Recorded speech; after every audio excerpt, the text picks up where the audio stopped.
भुवस्वः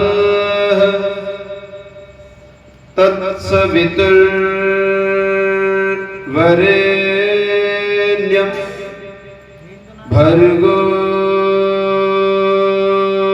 देवस्य धीमहि धियो यो न प्रचोदयात्। ॐ स्वस्ति पन्थामनुचरेम सूर्या चन्द्रमसा विव पुनर्ददताग्नता जानता संगमे मही। फल खाए इस वृक्ष के गंधे की निपात,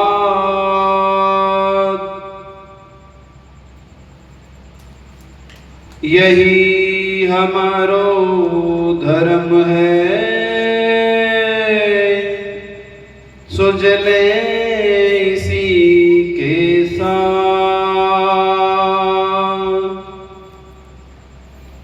ओम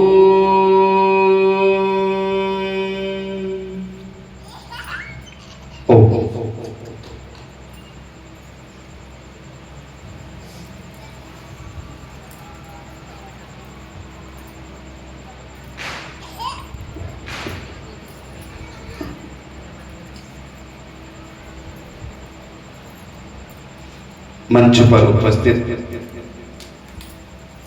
जिनको लगातार आप 3 दिन से सुन रहे हैं, आदरणीय श्री देव शर्मा जी,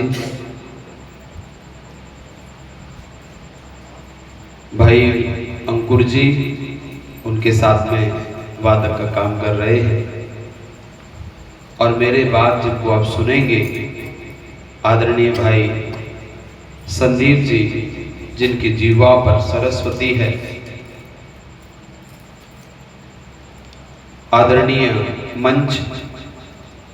मंच को संचालित करने वाले हमारे आदरणीय पुरोहित जी, आर्य समाज के प्रधान श्री रमेश चंद्र जी, मंत्री श्री संतोष पाल जी, आर्य समाज के सभी सदस्यगण, मीडिया प्रभारी, अतिथिगण, रहमतगंज से पधारे श्री महेश जी, उनकी टीम, अतुल जी, अंकुर जी, मातृशक्ति, माताओं बहनों, धर्म प्रेमी सज्जनों, प्यारे प्यारे बच्चों, हमारा तृतीय दिवस संपन्नता की ओर जा रहा है और ये कामना करते हैं कि पुनः अगले वर्ष हम सभी जिस रूप में आज बैठे हैं, स्वस्थ बैठे हैं, ऐसे ही पूरे साल हमें अपने जीवन को ऐसे परमात्मा की कृपा से लोगों की सेवा करते हुए पुनः अगले वर्ष मिलने की कामना करेंगे। ऐसी हमारी सबकी आशा और अपेक्षा है। विषय चल रहा है मेरा संस्कार। मैं सोच रहा था कि राष्ट्र को लेकर के बोलूंगा, लेकिन विषय वो पिछला छूटा हुआ पूरा नहीं हुआ है। फिर एक बच्चे ने आकर के कहा, गुरुजी संस्कारों पर ही बोलो, क्योंकि संस्कार पूरे नहीं हुए हैं और संस्कार हमारे लिए बहुत आवश्यक है। और एक ऐसी बेटी यहाँ बैठी है, रक्षिता जिसका नाम है, जिसके गर्भ से लेकर के अब तक सारे संस्कार हुए हैं। एक बार खड़ी हो जाए। ये बिटिया, नमस्ते करो बेटा जी, सबको नमस्ते करो उधर करके। हाँ, इधर से करो और उधर सबको देखो और ऐसे हाथ जोड़ के नमस्ते करो सबको नमस्ते। Very good. जाओ, यहाँ बैठोगे या वहीं बैठना है? ठीक है। इसके पूरे संस्कार हुए हैं और मेरे द्वारा हुए हैं। आपके ही रहमतगंज में महेश जी की पोती है। ये संस्कार क्यों हैं, क्यों करने चाहिए? बहुत सारे मुद्दे जिन पर हमें चर्चा करनी चाहिए थी, किन्हीं कारणों से चर्चा नहीं हो पा रही है। दूसरा, आप सब रात को ही इकट्ठे होते हैं, शाम के सत्र में उपलब्ध नहीं होते, ताना बाना सब बुनने में लगे हुए हैं। लेकिन जब तक संस्कार ही नहीं रहेंगे तो किसके लिए आप कमाएंगे? संस्कार ही नहीं रहेंगे तो आप अपनी पीढ़ी को देंगे क्या? संस्कार ही नहीं रहेंगे तो आप अपनी प्रॉपर्टी किसको दे के जाएंगे? संस्कारहीन बच्चों को, जो किसी की कदर न करेंगे, जो किसी की रक्षा न करेंगे, जो अपनी रक्षा न करेंगे, उनको अगर कोई चीज दे के जाओगे, पिता का धर्म होता है, कर्तव्य होता है कि वो अपनी संतान को इतना योग्य बनाए कि जो प्रॉपर्टी उसके पास है उसको वो बढ़ा करके संतान को दे, और संतान का दायित्व बनता है उस प्रॉपर्टी को उससे ज्यादा करके दे तो उसका ऋण मुक्त होगी, और अगर उसने उसको घटा दिया तो उसका ऋण मुक्त नहीं हो सकता। इसलिए कहा कि व्यक्ति को वैदिक परंपरा में, वैदिक ऋषियों की तरफ, शास्त्रों की तरफ, वेद की तरफ, ऋषियों की तरफ व्यक्ति को प्रेरित होना चाहिए, होना पड़ेगा, तभी हम अपनी संपत्ति को पहचान पाएंगे। वास्तव में हमारी संपत्ति क्या है? आपको कह रहे होंगे कि मेरी 4 मंजिल के मकान है, टाइल लगा हुआ है, बहुत बड़ी सी एलईडी लगी हुई है, कोई आता है तो उसके लिए बढ़िया सी एसी लगी हुई है। आप ये सोचते हैं एक बहुत बढ़िया सी गाड़ी है, डिजायर है, आपकी इनोवा है, जो भी फॉर्च्यूनर है, बड़ी बड़ी गाड़ियों में चलते हैं, अच्छी बात है, चलना चाहिए। वेद कहता है कि आपके पास स्वयं का हवाई जहाज स्वयं का होना चाहिए, इतनी वेद कहता है। वेद ने आज तक गृहस्थ के लिए किसी भी काम के लिए मना नहीं किया है। वेद कहता है कि दुनिया की सर्वोच्च टेक्नोलॉजी आपके पास होनी चाहिए, दुनिया की सर्वोच्च उड़ने वाला विमान आपके पास होना चाहिए, दुनिया की सबसे टेक्नोलॉजी वाली गाड़ी आपके पास होनी चाहिए, दुनिया की सबसे विशेष घर की व्यवस्थाएं आपकी होनी चाहिए। वेद कभी गृहस्थ को भिखारी बनाना नहीं चाहता है, और जैसे जैसे गृहस्थ भिखारी बनेगा वो राजा को पैदा करने वाला नहीं होगा। इसलिए कहा, सारे के सारे आपने देखा होगा, जो भी व्यक्ति बोलता है वो कहता है कि धन को छोड़ दो, माया को छोड़ दो, और कहां कर दो? उस माया को दे दो हमें। क्यों? क्योंकि जब आपकी माया मेरे पास आएगी तो मैं किस पे चलूंगा? ऑडी, मर्सिडीज, रोल्स रॉयस, इन गाड़ियों का प्रयोग कौन करेगा? महात्मा। कौन करेगा? साधु। जबकि किसके लिए है? गृहस्थ के लिए। श्रृंगार का अधिकार पति अपनी पत्नी को कब देता है? जब विवाह होता है। आज उठिए मत, बैठे रहो 1 मिनट के लिए, वापस आना है लौट के, कहीं ऐसे नहीं गली से निकल जाओ। सुनिए इधर, ध्यान दें, क्या कह रहा था मैं? बोलो। मैं आज संदीप जी को कह रहा था, यहाँ के लोग बड़े भले हैं, उनको कुछ भी कहते रहो, गर्दन न तो यूं हिलाते न यूं हिलाते। ऐसा लगता है कभी कभी तो आत्मा यहाँ से निकल करके ऊपर उठकर बैठी हुई है, और जैसे ही हमारा प्रवचन खत्म होता है आत्मा अंदर आ जाती है और ये निकल के बाहर निकल जाते हैं। न तो ये बोलते हैं, न सुनते हैं, न टिमटिमाते तारे की तरह हैं, वही वहीं की वहीं रहेंगे।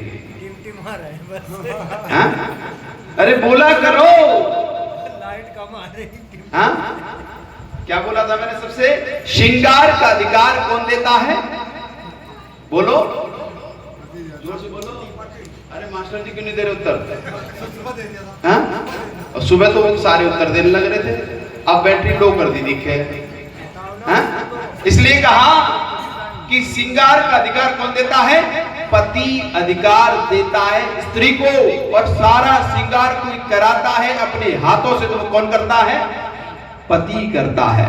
इसके उदाहरण कहां मिलते हैं? संस्कार विधि महर्षि दयानंद सरस्वती जी ने लिखी है, 16 के 16 संस्कार लिखे हैं। उन संस्कारों में आप पढ़ के देखिएगा, एक एक संस्कार में लिखा है कि स्त्री के साथ में पति को कैसा व्यवहार करना चाहिए, कौन सा तेल उसके सिर में लगाना चाहिए, उसके कंघे से उसके बाल काटने चाहिए और उसकी चोटी करनी चाहिए। क्या पतियों को आता है?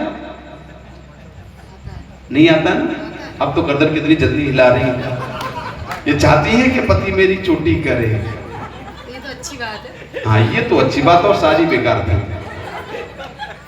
ये सारा का सारा श्रृंगार का अधिकार कब देता है? जब विवाह संस्कार होता है। और जब विवाह संस्कार की बात आएगी तब बताऊंगा आपको, बड़ा गजब का विषय है, सुनिएगा। हमारे कितने संस्कार हो गए? हे भगवान, 16 पूरा कर दिए। तो मैंने बोले भी नहीं, इतने विशेष हैं ये पट्टी वाले कि या तो जाएंगे 0 पर या पहुंचेंगे हीरो पर, बीच का कोई रास्ता ही नहीं छोड़ते। कितने संस्कारों पर कल चर्चा हुई थी, मुख्य अतिथि हैं, सब सुन रहे हैं। कौन बताएगा? वो कहेंगे जी हमने तो ध्यान से सुना ही नहीं था, चले गए थे। आज नहीं जाएंगे आप। हाँ, वो पीछे से एक बच्चा कह रहा है मैं बताऊं। 4 कौन कौन सा संस्कार? ये ना पूछो, गूंदने का काम बता दो, चोटी कर लिया करे पति ने। अरे वहां तक प्रक्रिया तो जाइए, वहां तक जानिए तो सही कि वो प्रक्रिया है कैसे। ये हंसी मजाक की चीज नहीं है, ये बड़ा गहरा विषय है। ये सारा का सारा इन संतान के लिए है, ये सारा का सारा राष्ट्र के लिए है, ये सारा का सारा परिवार की उन्नति के लिए है, ये सारा का सारा स्वयं के कल्याण के लिए है, ये सारा का सारा मोक्ष प्राप्त करने के लिए है, ये सारा का सारा धर्म के लिए है, ये सारा का सारा काम के लिए है, ये सारा का सारा किसके लिए है? ये क्या है? क्या है? अरे नोट का था नाम, जोर से बोल दो। मनी, मनी भाई। ये सारा का सारा जितना भी है किसके लिए है? पति श्रृंगार भी करता है तो श्रृंगार अधिकार इसलिए देता है कि स्त्री भी मोक्ष की गामी हो। वो लड़की क्यों नहीं करती जिसका विवाह नहीं हुआ है? या जो सन्यास की अवस्था में पहुंच गई वो क्यों नहीं करती है? उसके बहुत सारे कारण हैं। ये परंपरा बड़ी गजब की रही है हमारे ऋषियों की। हमने उनको छोड़ दिया, हमने उन्हें भुला दिया, अपने बच्चों को गुरुकुल नहीं भेजा, अपने बच्चों को आश्रमों में नहीं भेजा, अपने बच्चों को वेद विद्या नहीं पढ़ाई, अपने बच्चों को उस लेवल की संस्कृति नहीं पढ़ाई, उस लेवल की विद्या नहीं पढ़ाई, उस लेवल का साइंस नहीं पढ़ाया, उस लेवल का हमने अध्यात्म नहीं पढ़ाया। उसका कारण है कि हमने उन चीजों को नेग्लेक्ट कर दिया। अद्भुत चीजें हैं। संस्कार कौन सा हुआ हमारा? पहला गर्भाधान, दूसरा पुंसवन, तीसरा बोलिए उपनयन। अब थे कल? अब थे नहीं? अब थे क्या? हैं? तो कहां थे? नेटवर्क यही थे सबके? फिर ठीक है। सीमंतोन्नयन, ये 3 संस्कार मां के गर्भ में होते हैं और तीनों संस्कारों में ही मां को कौन? पति पूरे अधिकार देता है। और अधिकार देता ही नहीं है, उसके साथ में जीना शुरू करता है। और जब पति पत्नी के साथ में जीना शुरू करता है तो वहां हृदय से जुड़ाव होता है। और जब हृदय से जुड़ाव होता है तो वहां पर कलह नहीं होते, वहां पर झगड़े नहीं होते, वहां पर समस्याएं नहीं आती। समस्याएं तभी आती हैं जब वो हृदय के साथ में नहीं जुड़ा होता है। अब देखिएगा, बेटा अगर पिता की भावनाओं को नहीं समझ रहा है तो समझ लो वो हृदय से जुड़ा हुआ नहीं। अगर बेटी मां की हृदय की भावनाओं को नहीं समझ रही है या मां बेटी की भावनाओं को नहीं समझ रही है तो इसका मतलब हृदय का संबंध नहीं है, केवल पैदा कर दी है। इसलिए पैदा करना तो भैंसों का काम है, पशुओं का काम है, गाय का काम है, पक्षियों का काम है। जितने भी कीट पतंग है वो सारे पैदा ही तो कर रहे हैं, लेकिन मां पैदा करने वाली नहीं है। वेद कहता है माता निर्माता, बोलो, माता निर्माता भवति। मां जो होती है वो निर्माण करती है, सृजन करती है, पैदा नहीं करती। अगर पैदा करने वाले हर व्यक्ति को मां कहोगे तो मां नहीं है, क्योंकि मां दुखों से दूर करती है, मां जीवन का रक्षण करती है, मां धरती मां है जो पालन करती है, मां जो हमारे दूध पिला करके हमारा पोषण करती है, मां हमारे जीवन की रक्षा करती है, मां हमारे जीवन का कल्याण करती है। वो कौन है? मां है। लेकिन मां कौन कौन सी है? एक जन्म देने वाली मां है, और दूसरी मां धरती मां है। ये सारी की सारी माएं वे हैं जो आपके दुखों को दूर करती हैं। आपने देखा होगा जब प्राकृतिक चिकित्सा होती है और किसी व्यक्ति को रोग होता है तो वो क्या करता है? उस भूमि को उठाता है, उस मिट्टी को उठाता है और अपने शरीर का लेपन कर लेता है, और लेपन जब करता है तो उसके अंदर के रोगों को दूर कौन करती है? कौन करती है? वो मिट्टी करती है, वो मां करती है। यानी कहा कि संसार में जब जब दुखों को दूर करने वाली होगी वो कौन होगी? बोलिए, जोर से बोला करो। मां होगी। धरती छोड़ दीजिए, मां शब्द है। जो भी दुनिया में कभी भी किसी का भी दुख दूर करेगा वो मां होगी। आचार्य भी मां होता है, पिता भी मां होती है, और मां तो मां होती ही है। जो शिक्षक है वो भी मां है, जो आपकी सहायता करता है वो भी मां है, आपका भाई भी आपकी मां है, आपकी बहन भी आपकी मां है, आपकी भाभी भी आपकी मां है। क्यों है? क्योंकि दुखों को दूर करती है। अगर वही दुख दे, वही देवरानी दुख दे, वो भाभी दुख दे, वो सास दुख दे, वो पत्नी दुख दे, वो मां नहीं हो सकती। मां कौन है? जो दुखों से बचाती है। परमात्मा को मां इसलिए कहा भुवहा, गायत्री मंत्र का शब्द है, सुना है? क्या कहा? क्या बोला? भुवहा। हे परमात्मा आप कैसे हो? आप दुखों को दूर करने वाले हो। कैसे हो? दुखों को दूर करने वाले हो। इसलिए दुखों को दूर परमात्मा करता है। इसलिए परमात्मा क्या है? मां है। क्या है? मां है। जी, ये सारा का सारा आप जब देखते हैं दुनिया में सब कुछ जो भी आपको दिखाई देता है, और जहां दुखों को दूर करने की बात आएगी वो हर चीज, हर वस्तु आपके लिए क्या हो जाएगी? मां हो जाएगी। मां एक छोटा शब्द नहीं है। मां केवल पैदा करने वाली नहीं है। मां जीवन का निर्माण है, मां जीवन का विकास है, मां जीवन का कल्याण है, मां मोक्ष है, मां काम है, मां धर्म है, मां अर्थ है, मां जीवन का संसार है, मां प्रकृति है, मां परमात्मा है। कौन है ये? मां है। लेकिन जब व्यक्ति मां को छोड़ता है, जब वो बड़ा हो जाता है ना, तो क्या करता है? मां को छोड़ देता है। कहां? हमारे कभी भी भारतवर्ष में अनाथालय नाम की कोई संस्था नहीं थी। किसी भी दुनिया के कोने में, जब पूरे भारत में, पूरे विश्व में जब तक भारतीयता का परचम था, जब तक सनातन धर्म था, जब तक वैदिक धर्म था, जब तक वेद की ऋचाओं का प्रभाव था, जब तक ऋषियों का बोलबाला था, जब तक वैदिक परंपराएं थी, तब तक कहीं पर दुनिया में किसी भी कोने तक अनाथालय नाम की कोई संस्था नहीं थी। ये कहां से आई? जब संस्कारों का अभाव हमारे जीवन में हुआ। संस्कार अभाव हुए तो मां का अभाव हो गया, संस्कार का अभाव हुआ तो पिता का अभाव हो गया, संस्कार का अभाव हुआ तो भाई बहन पुत्र सारे के सारे रिलेशन का अभाव हो गया। देखिए कितनी बड़ी बात है। एक संस्कार है शब्द, जो संस्कार आपके जीवन को जोड़ने का काम करता है, आपके जीवन के साथ में आपका पिरोना के काम करता है, आपके दुखों को दूर करता है, आपको उसको प्राप्त कराता है जो आपको चाहिए, जो आपकी आत्मा को चाहिए, आपके मन को चाहिए, आपकी बुद्धि को चाहिए, आपकी प्रकृति को चाहिए, आपके स्वभाव को चाहिए। और वो क्या चाहिए?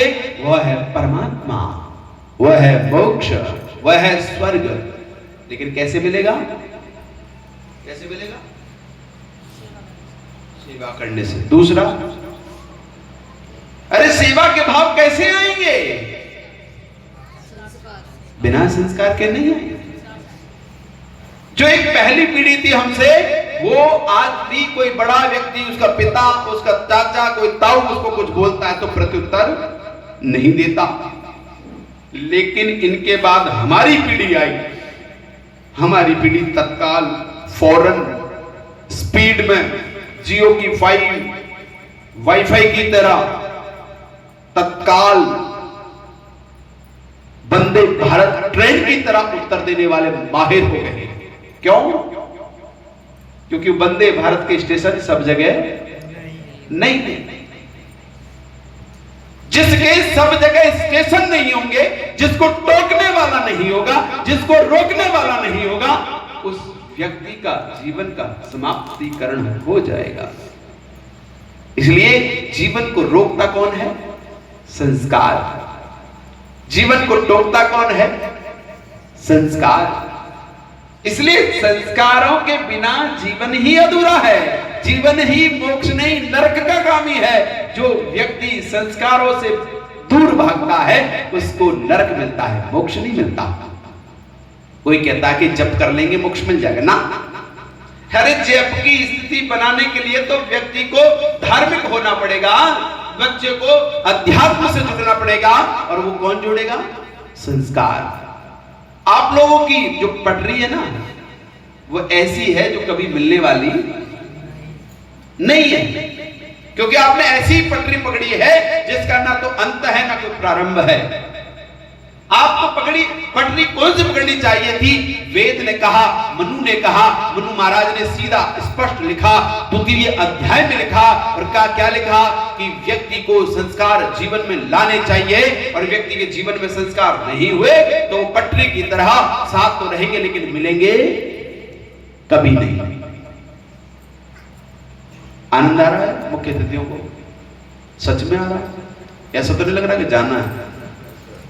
जाने नहीं दूंगा। इसलिए आज सपने भी मुझे ही देखोगे आप रात को कि खतरनाक व्यक्ति आ गया, तो उसने जाने ही नहीं दिया। मन कर रहा होगा और वो बार बार टोक देता था तो संस्कार वहीं शांत हो जाता था।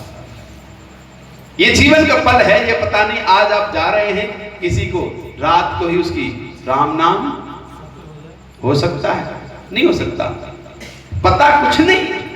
अच्छा काम आज कर लो, अभी कर लो, अभी करना चाहिए। कोई सोचे कि आज नहीं कल कर लेंगे, तो क्या कहते हैं बच्चे के? बोलते हैं ना, आज करे सो है? आज करे सो कल, है? कल करे तो परसों। देख लो, आप सब होशियार है, मुझसे ज्यादा जानते हैं। इतनी होशियार मैंने पहली बार देखे। तो ये होशियार इतने हो तो कम से कम अपने जीवन को, ये जितने है ना आप लोग पति पत्नी जितने ऊपर बैठे, अगर ये संकल्प कर लेना, मैं ये चैलेंज दे सकता हूं कि दुनिया में परिवर्तन सबसे पहले सुल्तानपुर पट्टी में होगा, और ये सुल्तानपुर पट्टी पूरे उत्तराखंड का आदर्श बनेगा। लेकिन तब होगा जब आप अपने जीवन में धारण करने वाले होंगे। आप कम नहीं है। आप ये सोचो कि हमारी संख्या कम है ना, एक एक व्यक्ति का सामर्थ्य 100 के बराबर है। और अगर आपने ये ठान लिया तो अपनी वैदिक संस्कृति को, अपने ध्वज को, भगवा ध्वज को पूरी सुल्तानपुर पट्टी में फहरा सकते हो। ये अभी भी मौका है, सोच लो, समझ लो। एक होने की आवश्यकता है। न कोई आर्य समाज है, न कोई वैदिक है, न सनातन है, न कोई ब्रह्मा कुमारी है। सब कौन है? कौन है जी? बोलो। भारतीय हैं, हिंदू हैं, संस्कारित हैं। इसलिए मानव हैं, तो मानव होने के नाते हमें क्या करना होगा? बंटने की आवश्यकता नहीं है। एक दूसरे की सहायता करो, एक दूसरे के साथ दुख में दुख सहयोग भी बनो, ये बनने की आवश्यकता है। ये कहां से मिलेगा? संस्कारों से। यस, कितने अच्छे बच्चे हो गए आप सब, समझदार हो गए।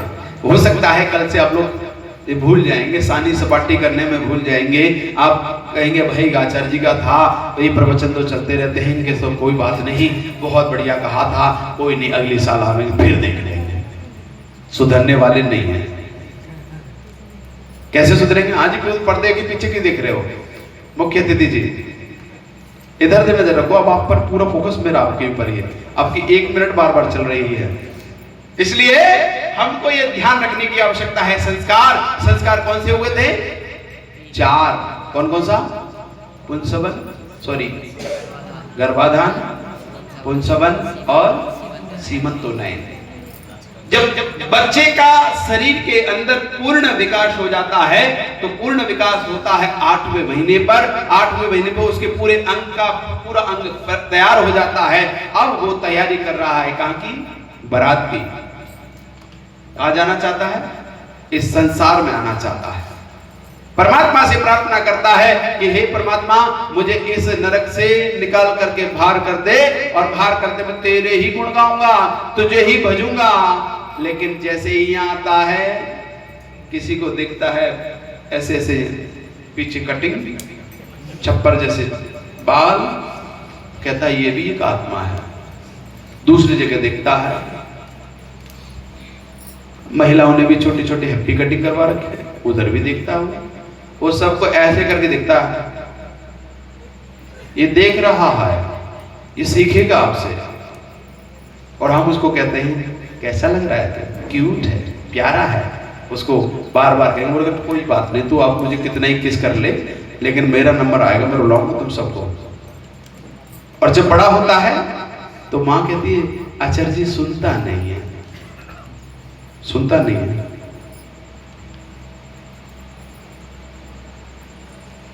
ऐसे कहते हैं। कौन कहेगा? गुरु को कहेंगे, आचार्य को कहेंगे, मास्टर को कहेंगे। इनकी तो बस की नहीं है। किसको कह देते हैं?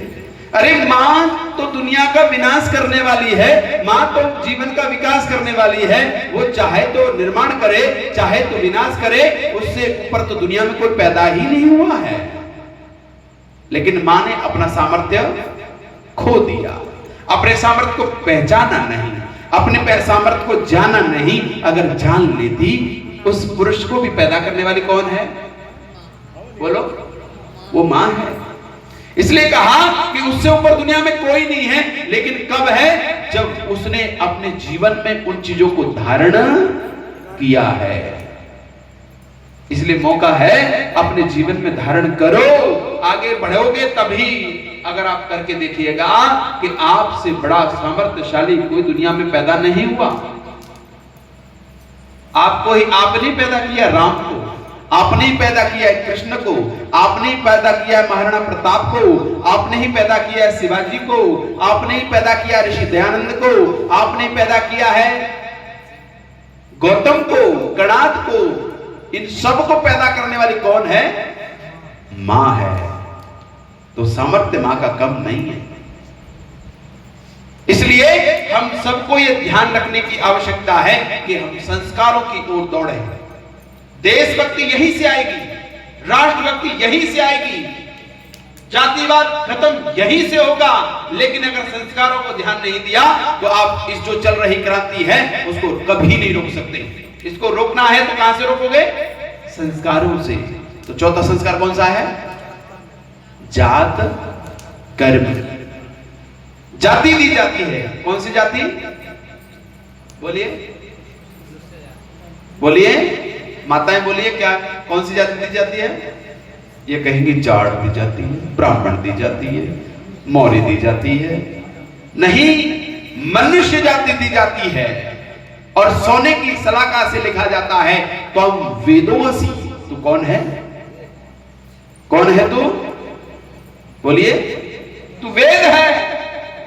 तुझे किसको क्या पैदा किया? मैंने वेद पैदा किया है। और वेद क्या है? दुनिया का सबसे समाधान। बस हो गया काम। मीडिया में जाना चाहिए, ध्यान रखना। अच्छा चलो हो जाओ, लेकिन दोबारा चेहरा जरूर दिखा के जाना, करवा चौथ अभी गई है।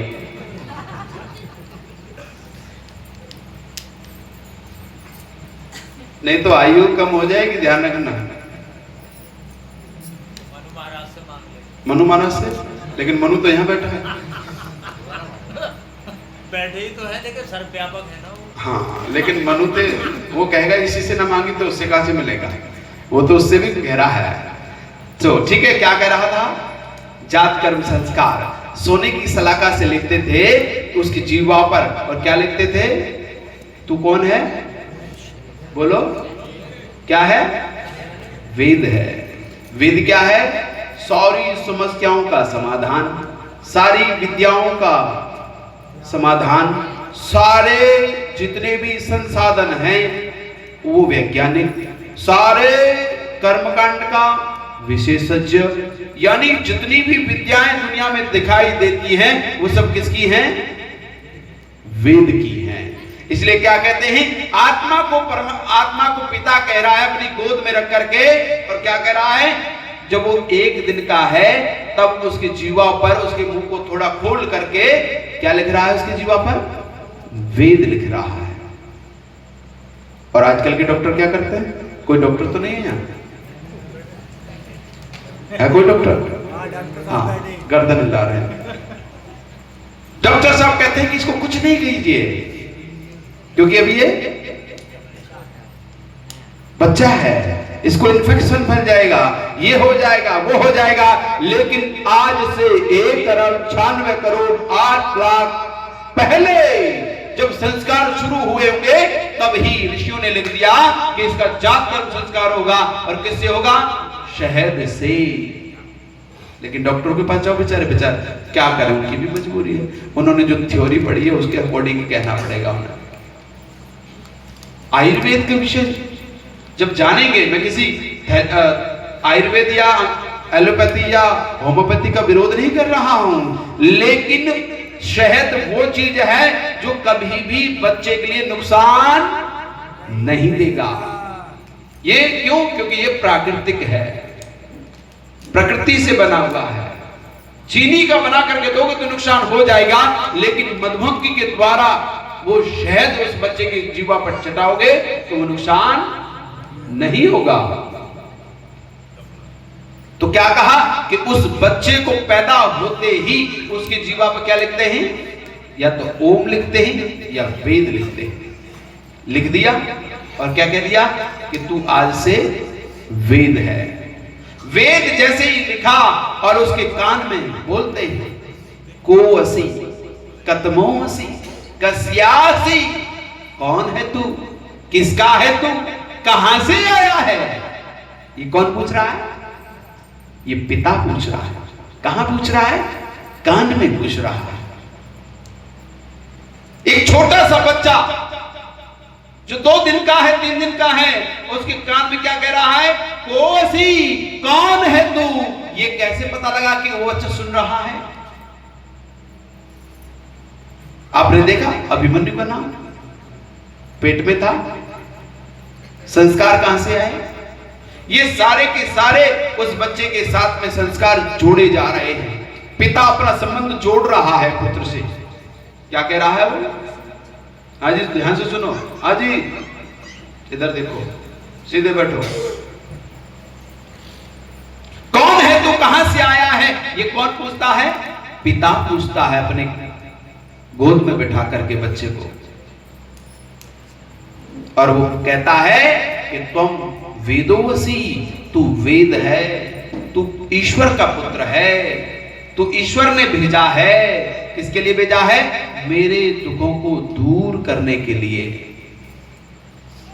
ये सारे संवाद वहां होते हैं, पिता का संबंध वहां से जुड़ता है।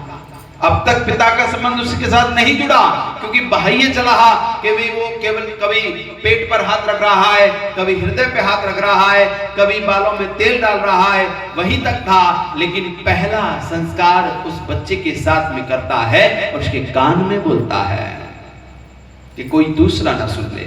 पिता पुत्र की बातों को कोई तीसरा ना सुने, उसके कान में बोलता है बड़े प्यार से। ये संस्कार है। संस्कार यहां से शुरू हुआ। अगला संस्कार आया नाम। बोलिए कौन सा संस्कार है? नामकरण संस्कार। अब उस आत्मा का नाम दिया जाएगा। आत्मा का पहला नाम क्या था? ओम था। अब दूसरा व्यवहार के लिए नाम रखा जाएगा। या तो महेश रखोगे या जितने भी नाम चल रहे हैं, अद्विक नाम है, जो भी नाम है, उन नाम आप पिता रखता है कि तेरा नाम क्या है, आज से ये तेरा नाम है। किसके लिए है? कि भौतिक जगत के लिए है। आत्मा का नाम नहीं है। किसका नाम रखा उसने? शरीर का नाम रखा कि तू इसको, इस शरीर को इस नाम से जाना जाएगा। तेरा नाम ये होगा, तेरा परिचय ये नाम से होगा। कौन करता है काम? पिता करता है। दूसरा संस्कार किसने किया? पिता ने। मां ने नहीं किया। मां ने तो अपने संस्कार जो वो खा रही थी, पहन रही थी, विचार कर रही थी, देख रही थी, सुन रही थी, वो 9 महीने तक संस्कार देती रही।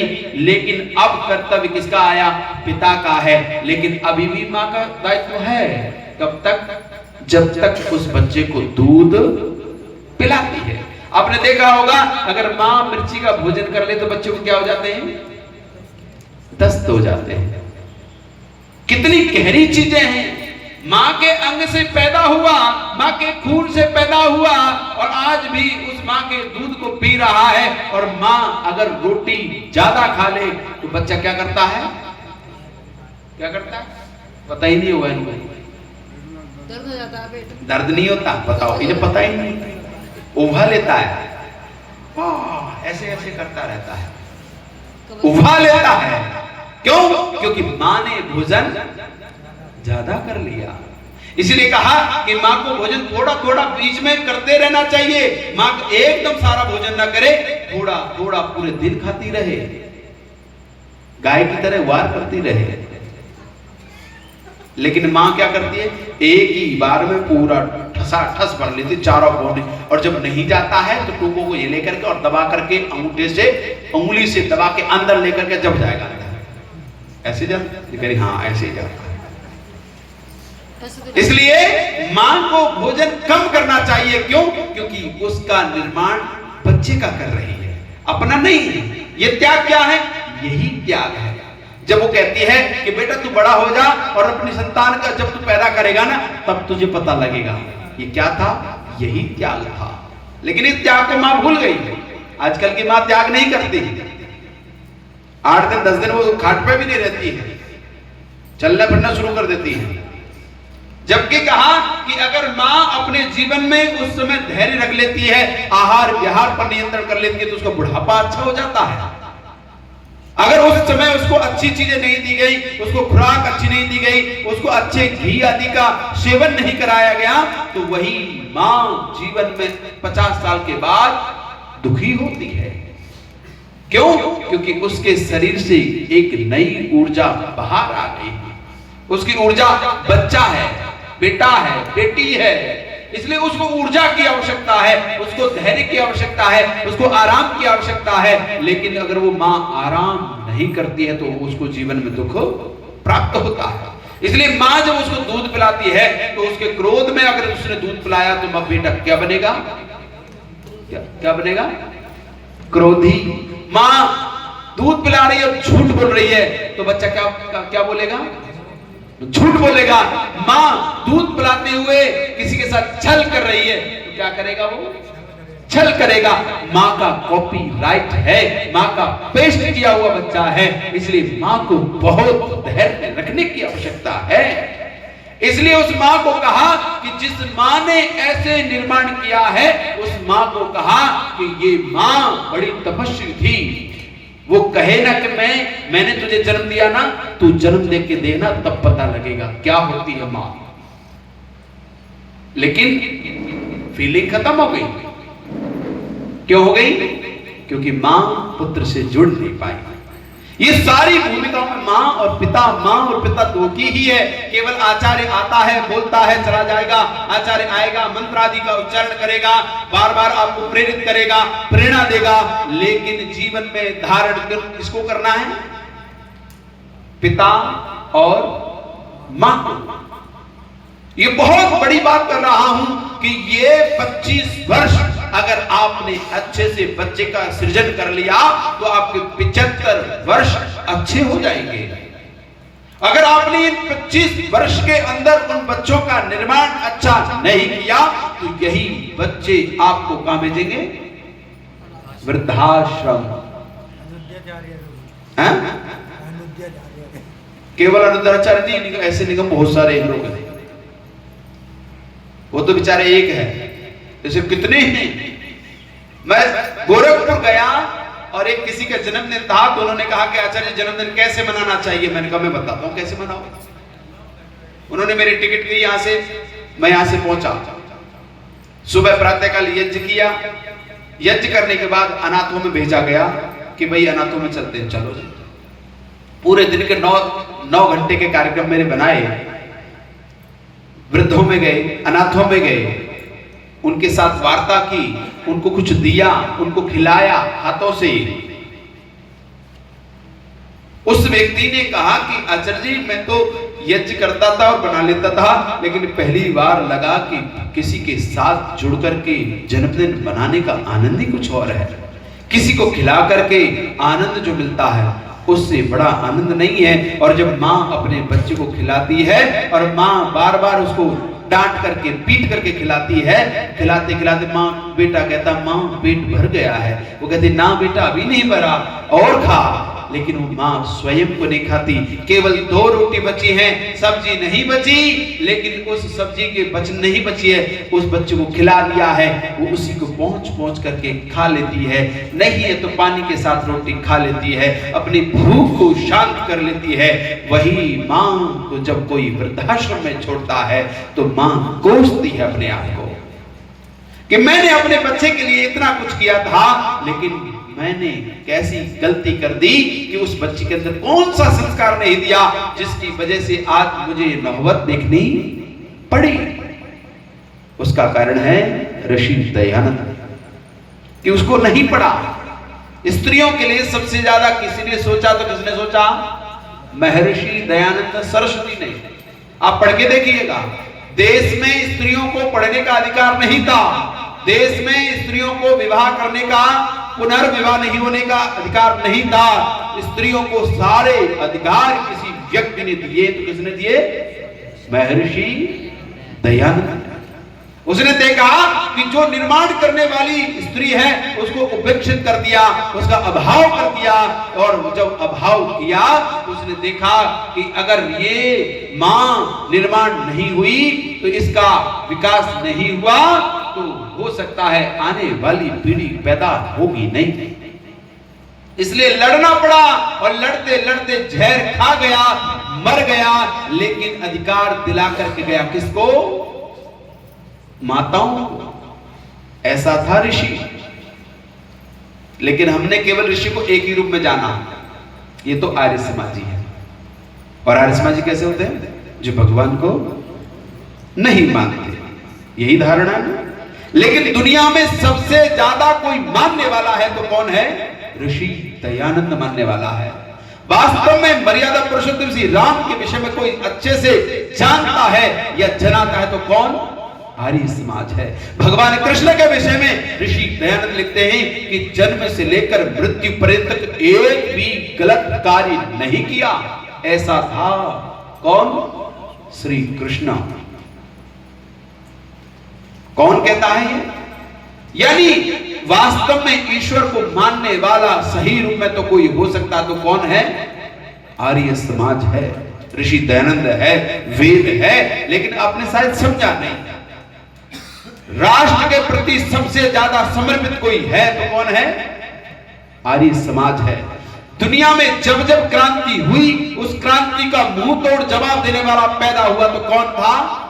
आर्य समाज है। आप उठा के देखिए, भगत सिंह, बिस्मिल, आजाद, इनको सबको उठाइए, ये सब के सब किससे प्रभावित थे? महर्षि दयानंद से प्रभावित थे।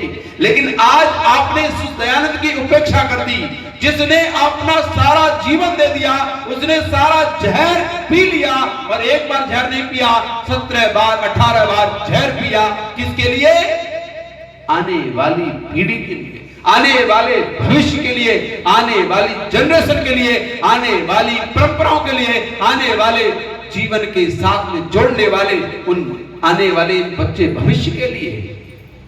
लेकिन उसको समझ नहीं पाए, केवल एक पक्ष देखा आपने, केवल एक पक्ष को देखा। और देखिए इस पक्ष को किस किसने नहीं बोला। कबीर को देखिए, उसने हमने तो कुछ भी नहीं बोला, हमसे पहले तो बहुत लोगों ने इस विषय में बोला, लेकिन वास्तव में ईश्वर का स्वरूप बताने वाला कोई हुआ तो वो केवल और केवल दुनिया में सबसे अच्छा श्रेष्ठ संगठन हुआ जिसका नाम आर्य समाज है। और आपको शायद पता नहीं है, मैं स्वयं भागवताचार्य वृंदावन से हूं। मुझे पता है, मैं एक एक चीज को देख करके आ रखा हूं। हर चीज में मैंने देखा है, ब्रह्मा कुमारी को मैंने देखा, वैष्णव शादियों को मैंने देखा, भागवताचार्य मैं रहा, इन सब में हो करके अंतिम में कहीं आया, मेरा कहीं ठहराव हुआ, मेरा कहीं रुकाव हुआ तो केवल और केवल कहां हुआ? आर्य समाज में। ये दुनिया का सबसे श्रेष्ठ संगठन है जो पूरे देश में नहीं पूरे विश्व में व्यापक है। हर जगह इस व्यक्ति का कोई न कोई मिलेगा। लेकिन इसमें क्या हुआ कि हमने वास्तव में जाना नहीं। और बता दूं, दुनिया में सबसे ज्यादा विद्वान किसी के पास है तो कहां है? बोलिए, आर्य समाज के पास है। जब जब इस देश पर क्या हुआ? कब्जा हुआ, इस कब्जे को वैचारिक रूप से छुड़ाने का काम किसने किया? आप पढ़ के देखिएगा, आप जान के देखिएगा इतिहास को। हमारे इतिहास को ऐसे तोड़ मोड़ करके पता नहीं क्या कर दिया है कि हम अपनी चीजों को, और ऐसा कर दिया इन अंग्रेजों ने ऐसा किया कि अगर ये आर्य समाज सबके घर में घुस गया तो ये दुनिया को हमसे दूर भगा देगा, और लंदन ही नहीं ब्रिटिश से भी दूर भगा देगा। इसलिए उन्होंने क्या किया? इनके अंदर फूट डालो, राज करने की भावना बना करके आपकी विचारधारा को घोल घोल करके डाल गए और आप पहचान नहीं पाए। और उसका कारण यह हुआ कि आज भी हम मानसिक रूप से गुलाम हैं। इनसे बचना है तो कहिए आर्य समाज, इनसे बचना है तो ऋषि दयानंद को पढ़ो, इनसे बचना है तो संस्कार विधि को पढ़ो, इनसे बचना है तो वेद को पढ़ो, इनसे बचना है तो दर्शनों को पढ़ो, इनसे बचना है तो उपनिषदों को पढ़ो। जब तक स्वयं को नहीं जानोगे तब तक आप कभी भी किसी का भी कल्याण नहीं कर सकते। इसलिए संस्कारों पर फिर आ जाइए। कौन सा संस्कार हो गया जी? जातकर्म संस्कार, नामकरण संस्कार। नाम रख दिया, आगे बढ़े। नींद तो नहीं आ रही है? किसी को नींद आ रही है बता देना। जातकर्म संस्कार, नाम। उसके बाद कौन सा संस्कार है? कौन बताएगा? बोलिए। निष्क्रमण संस्कार। कौन से महीने में होता है? चौथे महीने में। अब मां 4 महीने उस बच्चे को लेकर के गोद में है और वो अपने कहां जाना चाहती है? कहां जाना चाहती है? देखो सबको पता, पीहर जाना चाहती है। क्यों? क्योंकि वो कम से कम जब उसके पेट में 3 से 4 महीने का बच्चा पेट में था और 4 महीने का आगे हो गया, ये लगानी 9 और 4 लगभग उसने अपने 6, 7, 8, 9, 10 महीने उसने तप में बिता दिए। ले अब किसकी याद आ रही है? मम्मी की। कौन सी मम्मी? और जो घर में वो मम्मी है वो मम्मी नहीं, वो सास है। यही तो अंतर है। जब तक सास बना के रखोगे कभी मां नहीं बनेगी, और जिस दिन आपने सास को मां बना लिया आपको मां की अपेक्षा हो जाएगी, उसकी आवश्यकता नहीं पड़ेगी। लेकिन कहा मेरी मम्मी तो मेरी मम्मी है, तुम्हारी मम्मी। जब पति को अपना पति मान लिया, पति का जो कुछ है प्रॉपर्टी किसकी है? सब प्रॉपर्टी मेरी है, लेकिन तुम्हारी मम्मी मेरी सास है, मम्मी नहीं हो सकती। मतलब देखो कैसी भावना आ गई कि सारी प्रॉपर्टी उसकी मेरी, लेकिन उसकी मम्मी मेरी। अब करी है ये भावना कहां से पैदा हुई? ये हमारे कल्चर ने ही नहीं दी, ये दूसरा कल्चर आया जिसने हमारे घरों को तोड़ा, परिवारों को तोड़ा, हमारे जीवन को तोड़ दिया। इसलिए मां वो मां है या ये मां है, दोनों क्या है? मां है। और कहते हैं, एक बात बता दो, जो अपनी माँ से, जन्म देने वाली माँ से बात कम करेगी उसका गृहस्थ सबसे अच्छा सच में होगा। ये सब बोल रही है लेकिन कल ही फोन करके पूछेंगे मम्मी तू ठीक ठाक तो है। कल आचार्य जी कह रहे थे पता नहीं तुझे कुछ हो तो नहीं गया। और एक एक पल की कहानी कि तूने क्या बनाया, बोले गोभी बनाई। कैसे बनाई? बोल मैं तो डंठल नहीं बनाया। तू डंठल भी बना लिया कर, उसमें भी स्वाद आएगा। ये भी सलाह कौन दे देगी? माँ देगी। उसके बाद रोटी कैसे बनाई? बोले मैंने तो ऐसे गूंदरा और वैसे बना दी थी पलोथन लगा के। अरे तू ऐसे मत, पानी के हाथ बनाएगा। वो कुछ न कुछ सलाह देगी। जब तक कान उधर से फूकेंगे तब तक इधर कान खिंचते रहेंगे। जब तक उधर से कान जैसे ही बंद होंगे इधर के कान अच्छे हो जाएंगे। अब कहेंगे देखो ये तो आचार्य जी माँ हम पे ही आते हैं, माँ का नाम लिया तो भी हमारा नाम, बहू का नाम आया तो भी हमारा नाम। लेकिन क्या करें, संसार में सबसे बड़ी भूमिका आपकी ही है और आपको अच्छा होना बोलिए पड़ेगा, जबरदस्ती होना पड़ेगा। नहीं होगे तो सुनना पड़ेगा। सुनते रहो, हर साल सुनाऊंगा। ये नहीं बोला अलग बात है, इनको बोल देना अगली साल ना बुला मैं। नहीं तो अगली साल आया तो आज तो एक बार बोला, अगली बार पूरे 3 दिन माँ पे ही बोलूंगा।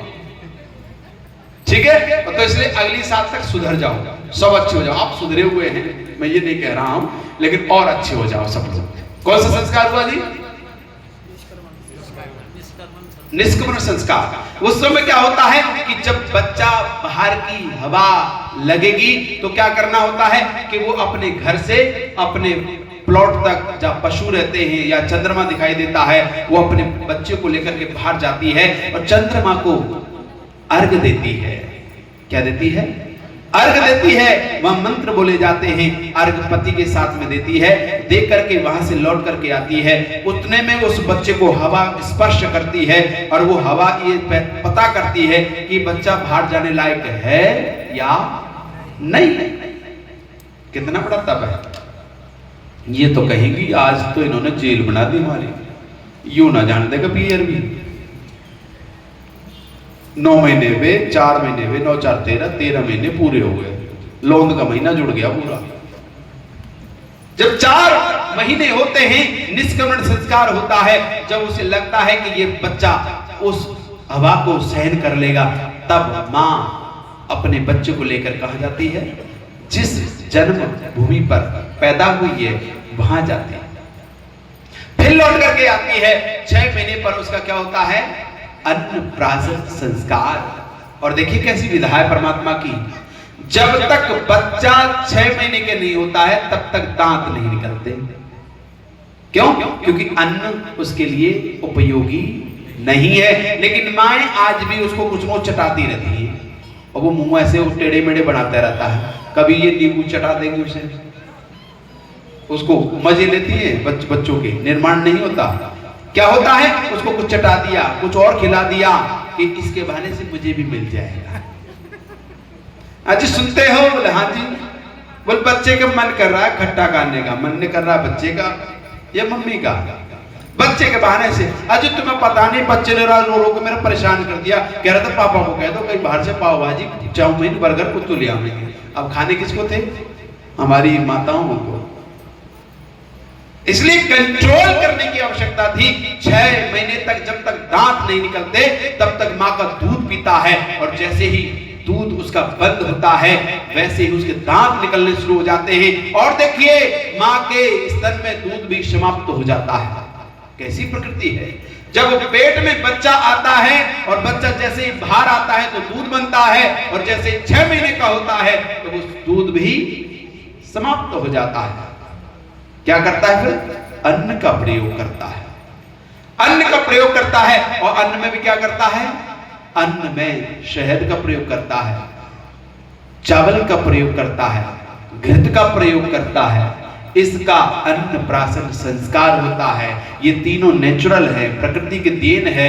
ये शरीर के लिए सबसे उपयोगी है। इनका प्रयोग कराते हैं और ये संस्कार होने के बाद उसके बाद कौन सा संस्कार है जी? मुंडन संस्कार। मुंडन संस्कार या तो 1 साल में होगा या 3 वर्ष में होगा। या तो 1 वर्ष में करा लीजिए, नहीं तो 3 वर्ष की आयु में जब उसकी बढ़िया बढ़िया हो जाएंगी। लेकिन आप लोग क्या करते हैं, मैंने शाकुंभरी माता जी से प्रार्थना कर ली थी आप बच्ची के पैदा होने से पहले ही कि मेरा बच्चा हो जाएगा, तो मैं कहां जाऊंगी लेकर के, शाकुंभरी देवी, सारे वाल वहीं उतार के आऊंगी, इस बहाने से घूमे आएगी, घूमने को तो मिलेगा। लेकिन संस्कार कहां होना था, घर होना था। संस्कार कहां होना था, यज्ञ के द्वारा होना था। संस्कार कहां होना था, आचार्य के सानिध्य में होना था। संस्कार कहां होना था, जिस भूमि पर जहां पर वो पैदा हुआ है वहां होना था। लेकिन कहां गई, वहां लेके गई। वहां क्या है, वहां बहुत बड़ा बालों का क्या है, बिजनेस है, खरबों के बाल बिके जाते हैं। और लेकिन क्या कहा कि जैसे ही संस्कार हो, छुरे की तरफ पिता देख रहा है और छुरे से प्रार्थना कर रहा है। क्या प्रार्थना कर रहा है, कि ये छुरा मेरे बेटे को हानि न पहुंचाए। 2 प्रकार के जल लेता है, गर्म ठंडा, उनका लेकर के दही लगा करके, आपने धूप लगा करके इनको काटता है, उत्तर से, दक्षिण से, पूर्व से, पश्चिम से। फिर अंतिम में मुंडन होता है, और मुंडन होने के बाद पूरे सिर पर दही का प्रयोग होता है, और दही का प्रयोग करा के तब उसको स्नान होता है। पुनः यज्ञ पर बैठते हैं, तब विधि पूरी होती है। ऐसा करने से बच्चे के बाल जो नहीं आ रहे थे वे पूरे आ जाएंगे। नहीं तो आजकल क्या होगा, बच्चे के ब्याह होने से पहले ही साफ हो जाएंगे। आज हो रहा है ना। इसलिए संस्कारों का बड़ा महत्व है, समझने की आवश्यकता है। और जैसे ही आपका मुंडन संस्कार पूरा होता है, उसके बाद संस्कार कौन सा, नहीं, कर्ण भेद संस्कार। ये सारे के सारे संस्कार इसलिए नहीं कि हमारे पूजा पाठ के हैं, ये सारे संस्कार इसलिए हैं कि शरीर स्वस्थ रहे। ये कान छिदते हैं, इन कानों को छिदने से इसलिए होता है कि हर्निया का ऑपरेशन ना हो। ये दोनों कान छिदे जाते हैं, हर्निया ना हो बच्चों को, इसलिए कान छिदाए जाते हैं। अगर किसी को पेट की प्रॉब्लम होती है तो यहां छिदवाते हैं, कुछ और प्रॉब्लम है, लेकिन आजकल माताओं ने यहां से लेकर के यहां तक देश हुई पक भी जाएंगे, मर भी जाएंगे, लेकिन मानेंगे नहीं। 1 नहीं, 2 नहीं, 3 नहीं, 4 नहीं, 5। और ये बचता ना कोना सा, ये बेचारे ये किसलिए लगा कि जब आप प्राणायाम करो, भ्रामरी करो, तो इस पॉइंट से आप पूरे को दबा दो, बाहर की आवाज ना आए, प्राणायाम के लिए था। लेकिन इन माताओं ने उसको भी नहीं छोड़ा, उसको भी यहां बिंदवा दिया पूरा, सारा का सारा। लेकिन क्या था, ये संस्कार था, ये शोभा नहीं थी, ये सुंदरता नहीं थी कि पूरे कान को बिंदवाइए। इस कान में पूरे पॉइंट हैं, पूरा गर्भ है। आप इस कान को फोटो खींचिएगा और दूर से देखिएगा तो ये जो कान की आकृति है वो हमारे बच्चे के पेट की आकृति है। बच्चा कैसे रहता है, इन कान को देख लो, ऐसे ही रहता है इस कान का। आप इसको खींच करके दूर से देखिएगा, गर्भाशय दिखाई देगा, ये पूरा गर्भाशय है। जब रोग कोई होगा तो यहाँ पॉइंट तो है, जिन्हें आपने सुना होगा IQ, सुना है, ये सारी यही है, मर्म चिकित्सा यही है। ये एक एक चीजें सब शरीर के साथ में जुड़े हुए हैं, लेकिन हमने इन चीजों को छोड़ दिया। कर्णवेद के बाद कौन सा नंबर आया, उपनयन। अब बच्चा बड़ा हो गया है, और बच्चा कितना बड़ा हो गया है, अब वो स्कूल जाएगा, गुरुकुल जाएगा, राजकीय विद्यालय में जाएगा, क्योंकि राजाओं के टाइम में क्या थे, राजकीय विद्यालय थे। कितना वर्ष का हो गया, 6 वर्ष का हो गया। 6 वर्ष की आयु में ब्राह्मण होगा, 11 वर्ष की आयु में क्षत्रिय का होगा, वैश्य का होगा आपका 17 वर्ष की आयु में, और शूद्र का तब होगा उसको अध्ययन अध्यापन का मौका दिया जाए। संस्कार चारों के हैं। 24 वर्ष की आयु में लिखा है वैसे कि उसका 24 में हो। क्यों, ये इसलिए होगा क्योंकि विद्या ब्राह्मण का बच्चा जल्दी पकड़ेगा। ब्राह्मण यानी जन्म नहीं, कर्म से। अगर उसका पिता आचार्य है तो उसको जन्म से वो चीजें जल्दी आ जाएंगी। ठीक है, तो ये उपनयन हुआ।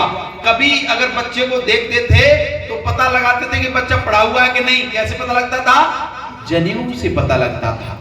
इस बच्चे के पास जनेऊ है यानी ये पढ़ा लिखा है। ये बेटी जने हुआ, इसके बाद तो ये पढ़ी लिखी है, ये सर्टिफिकेट था।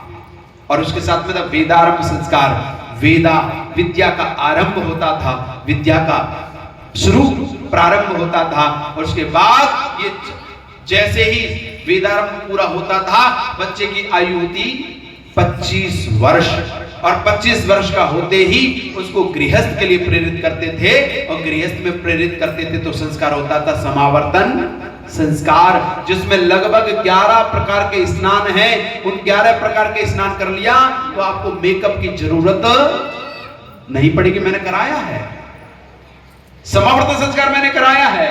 शायद समय हो गया, देखिए नहीं हुआ, 16 संस्कार तो हो गए, पूरे नहीं हुए भी भैया, इन पर तो और चलेगा।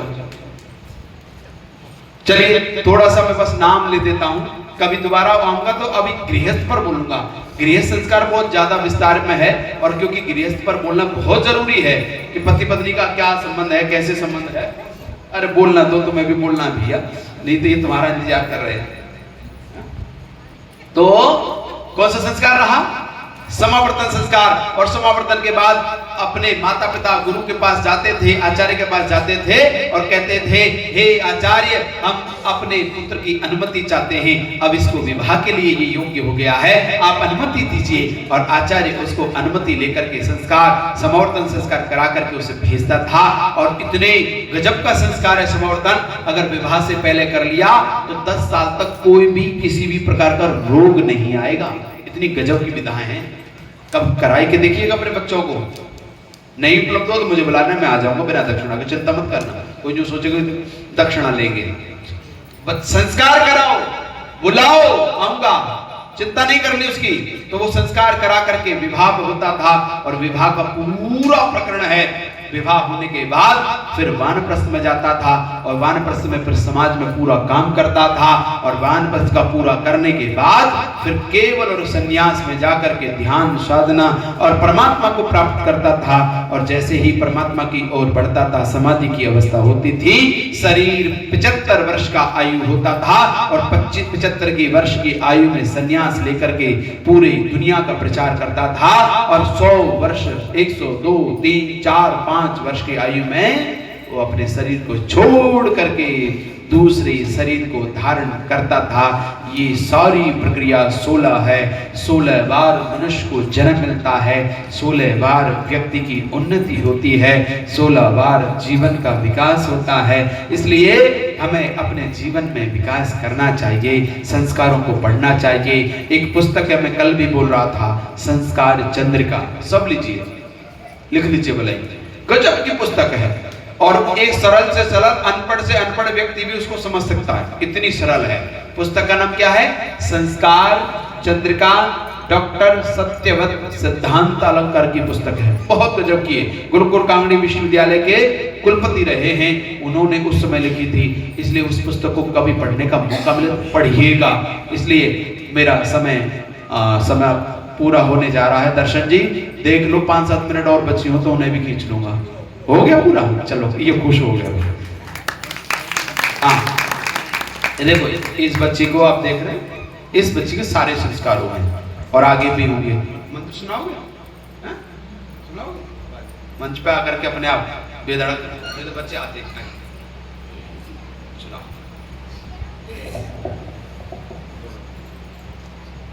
ओम भूर्भुवस्सुः तत्सवितुर्वरेण्यं भर्गो देवस्य धीमहि धियो यो न प्रचोदयात्। और क्या है?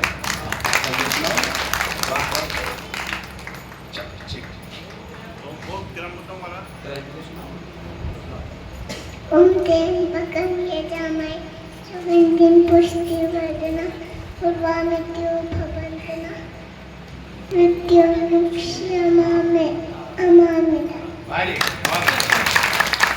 ठीक है, तो अब ये देखिए, बच्चों में शायद हो सकता है बड़ों को भी त्र्यंबकं यजामहे नहीं आता होगा, तो ये कहाँ से आते हैं? संस्कार देने से। इसलिए अपने बच्चों को अच्छा बनाओ, श्रेष्ठ बनाओ। और आपने सबने ध्यानपूर्वक सुना, मेरी ओर से किसी को भी ऐसा कुछ लगा हो, किसी को मैंने कठोरता पूर्वक बोला हो 3 दिन में, और किसी को भी ऐसा अनुभव हुआ हो, उसके लिए मैं क्षमा प्रार्थी हूँ।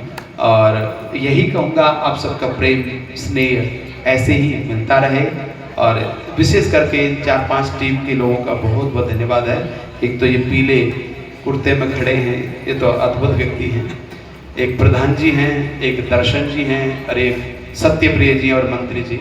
ये 4-5 लोग इतने सक्रियता में रहते हैं, हर काम को प्रातःकाल आकर के करना लगे ही रहते हैं। ये सत्यप्रिय जी और क्या नाम है, संतोष जी, ये दोनों सुबह आते ही हम लोग यहाँ योग आदि करते हैं, या आकर के अपना सारा कुछ सफाई वो कर करके ये सब करते हैं। मैं ये चाहता हूँ, आप सबसे एक प्रार्थना चाहता हूँ, ये काम इनका नहीं है, ये काम हम सबका। बोलिए, अगली बार मैं चाहता हूँ कि पूरी टीम तैयार हो और वो टीम इनसे पहले समर्पित हो। और ये कब तक करेंगे? आने वाली पीढ़ी को संभालना पड़ेगा। अगर नहीं संभालोगे तो देश रक्षा की सूत्र में नहीं बनेगा। इसलिए अपने जीवन में फिर कह रहा हूँ, अच्छी तरह हर चीज रखो, ताकतवर बनो। और क्या कहा मैंने, पहले भी कहा था, इन्होंने भी कहा था, सोना मत खरीदो, क्या खरीदो, क्या खरीदो, लोहा। लोहार बनो, सुनार बनने की आवश्यकता नहीं है। आयरन फॉलिक खरीद लो गए। हाँ आयरन फॉलिक की गोलियां। हाँ, आयरन ले लो, लोहा की गोलियां ले लो। गोलियां मतलब खाने वाली गोलियां, इसलिए वो गोली मत लेना, गड़बड़ हो जाएगा मामला। तो इसलिए अपने जीवन में उन चीज़ों को रखो। ये स्थितियाँ बहुत भयानक स्थिति में है। पूरे देश में घूमा हूँ, बाहर भी गया हूँ, बाहर भी स्थिति ठीक नहीं है। मॉरिशस रहा, वहाँ भी तेजी से स्थितियाँ बिल्कुल अलग हो रही हैं। जहाँ पर कोई नहीं था, केवल भारतीय लोग थे, आज आधे हैं वहाँ पर। 6 लाख लोग लगभग हैं मॉरिशस कंट्री में, 12 लाख लोग रहते हैं विदेशी लोग। तो मैंने देखा कि हर जगह स्थिति ऐसी बनी हुई है। तो आप सब हर तरह से सामर्थ्यशाली बनो, कहीं भी कार्यक्रम हो एक साथ रहो, एक हो जाओ, यही प्रार्थना है। आप सबका बहुत बहुत धन्यवाद। आप सबको फिर से धन्यवाद कर रहा हूँ। किसी को कोई भी बात गलत लगी हो, मुझे आकर के कह दीजिएगा, फोन पे कह दीजिएगा, कैसे भी कह देना, अपने मन में मत रखिएगा। किसी भी प्रकार का राग द्वेष कोई भी मत रखिएगा। और अगर इन चीजों को सुनना चाहते हो तो आचार्य योगेंद्र मेधावी नाम का चैनल है, वहां भी सुन सकते हो, मेरी एक्टिविटी देख सकते हो। उन्हें आप देखना चाहते हैं तो आप संपर्क कर सकते हैं। आप सबका पुनः बहुत बहुत हृदय की गहराइयों से बहुत बहुत धन्यवाद। ओम।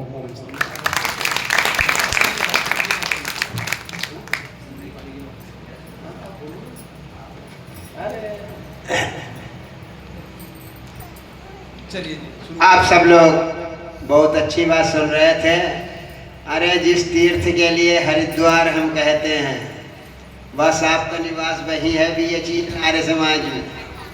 हाँ, कहीं ढूंढने की ज़्यादा ज़रूरत नहीं है। अब